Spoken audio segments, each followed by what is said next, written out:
शीत दिन में एमती थे गरमा गरम खीरी बना कि खातु देखिए बहुत भल लगे। नमस्कार मु सुशील मो कुकिंग ब्लॉग रे आपण मानक स्वागत करुच्ची।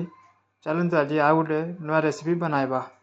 आम आज राइस खीरी बनाइबा से यही सामान सब दरकार अच्छी। खीरी बनवा लगी मुझे चाउल अधे कप रु अधिका नहीं जीरा राइस मुझे मुझे धोईकी भल भाव में अध घंटे पानी टा भेदेदेली।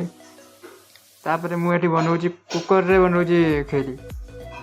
तो मु कुकर रे फास्ट घी डालीदेली। अध घंटे पर से राइस को काढ़ी ताको भल भाव में घी टे फ्राए करदेली। फ्राए कलापर तादेले मु गोटे कप पानी आ गोटे कप क्षीर दे ताको सीटी मारदेली। 4टा सीटी मारदेली।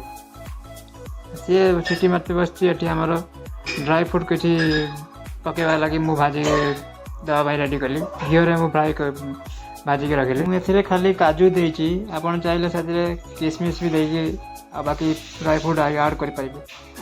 बाकी मुझे तार कुकर रे राइस होगा से गोटे कप पुणी क्षीर देली। क्षीर देकी एमती भल भाव बॉयल करा आमर एमती 15 मिनट बॉयल कलापर ड्राई फ्रूट जो रखी देदेली।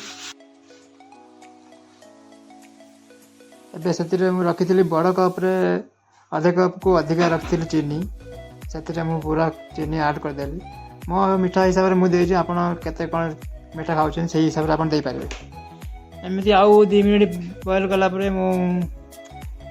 अलैच को कुटिकी से ऐड करदे। आप चाहिए भी आगुरी अलैच ऐड करें राइस है देखो। एवं आमर राइस खीरी रेडी होगा। देखो केते सुंदर लगुच।